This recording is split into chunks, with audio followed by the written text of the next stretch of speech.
He's worth over $70 billion. He's Warren Buffett, and here are his top 10 rules for success. How can other people tap dance to work? What's the secret of that? You find your passion. You find your passion. I was very, very lucky to find it, when I was 7 or 8 years old, and fortunately, my children have found their passion. One son loves farming like nothing else. One son loves music like everything else, and all three of them love philanthropy and what they get to do. You're lucky in life when you find it, and you can't guarantee you're going to find it in your first job out. But I always tell the college students that come out, I say, take the job that you would take if you were independently wealthy. You're going to do well at it. If you think you're going to be a lot happier if you've got 2x instead of x, you're probably making a mistake. I mean, you ought to find something you like that works with that, and you'll get in trouble if you think that making 10x or 20x is the answer to everything in life, because then you will do things like borrow money when you shouldn't, or maybe cut corners on things that your employer wants you to cut corners on. Or it just doesn't make any sense. You won't like it when you look back on it. 3 things in hiring people: look for integrity, intelligence, and energy. And he said if the person didn't have the first 2, that the latter 2 would kill them, because if they don't have integrity, you want them dumb and lazy. You don't want them smart and energetic. It never bothered me if people disagreed with what I thought, as long as I felt I knew the facts. I mean, there's a whole bunch of things I don't know a thing about. I just stay away from those. So I stay within what I call my circle of competence. Tom Watson said it best. He said, I'm no genius, but I'm smart in spots, and I stay around those spots. Well, I try and stay around those spots, and I just don't have a problem if somebody says, you're wrong on something. I go back and look at the facts, and I think that really is much more important, frankly, than having a few points of IQ or having an extra course or 2 in school or anything of the sort. You need emotional stability. I just read and read and read. I probably read 5 to 6 hours a day. I don't read as fast now as when I was younger, but I read 5 daily newspapers. I read a fair number of magazines. I read 10Ks. I read annual reports, and I read a lot of other things too. So I've always enjoyed reading. I love reading biographies. Famous lesson about a margin of safety, that you don't drive a truck that weighs 9,900 pounds across a bridge that says limit 10,000 pounds, because you can't be that sure about it. If you see something like that, you go down a little further down the road and you find one that says limit 20,000 pounds, and that's the one you drive across.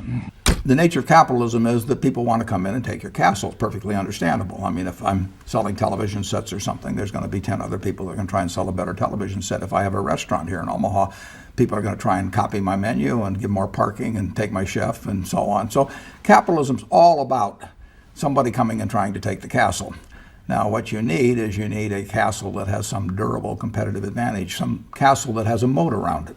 And that moat, one of the best moats in many respects, is to be a low-cost producer. But sometimes the moat is just having more talent. I mean, if you're the heavyweight champion of the world and you keep knocking out people, you've got a competitive advantage as long as you can keep doing it. And it's very profitable if you're the one that happens to be able to do it.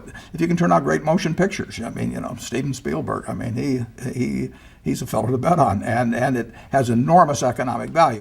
You'd be surprised at my days. I mean, they're very unstructured,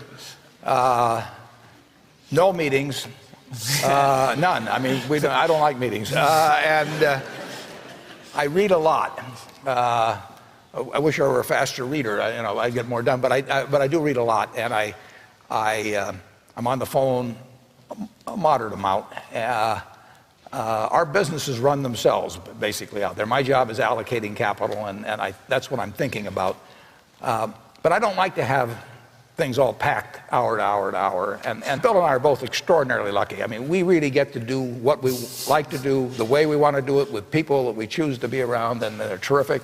I mean, we've really got everything our way, and we're very fortunate. And in his world, he has a different kind of pace than I have, but we both love it the way we do it. And my guess is that we're each the most productive in that particular mode too, because it fits our personalities and aptitudes. What kills great businesses, if you look at, I do believe in looking at history, and I try to I like to study failure, actually. And my partner says, all I want to know is where I'll die, so I'll never go there. And we want to see what has caused businesses to go bad. And the biggest thing that kills them is complacency. I mean, you want a restlessness, a feeling that, you know, that somebody's always after you, but you're going to stay ahead of them. You always want to be on the move. And when you've got a great business, you know, like Coca-Cola, which is, there aren't any like Coca-Cola, but you really, the danger would always be that you rest on your laurels. But I see none of that, obviously, at Coca-Cola. But that is the key, to compete the same way when you've got 1.8 billion servings being sold daily as when you were selling, 10 a day. And that restlessness, that belief that tomorrow's more exciting than today, you just have to have it permeate the organization. Who was Ben Graham? He was your primary mentor, model? He was a wonderful man, and he was my professor at Columbia. I read his book when I was 19 at the University of Nebraska, and I'd started investing when I was 11, and I started reading about it when I was like 7. So I'd gone through I read every book in the Omaha Public Library that there was on, by the time I was 12, on investing and stock market. And I had a lot of fun, but I never really found out, I never got grounded in anything. And it was entertaining, but it wasn't going to be profitable. And then I read Graham's book, The Intelligent Investor, when I was at the University of Nebraska.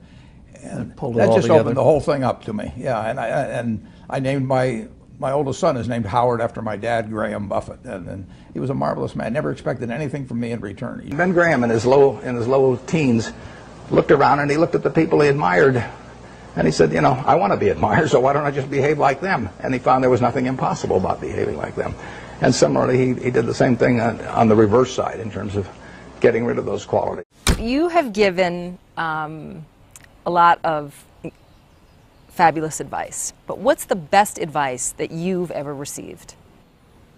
Well, I received it in a variety of forms, particularly from my father when I was very young. But I mean, he basically, I think, taught me how to live. Not that I did it perfectly or anything like that, but I mean, he was giving me lessons, but he wasn't doing it by preaching to me. He was doing it by example. But basically, well, the biggest lesson, in a sense, I got is the power of unconditional love. I mean, I think there is no power on earth like unconditional love, and I think that if you offer that to your child, I mean, you're 90% of the way home, and there may be days when you don't feel like it. It's not uncritical love.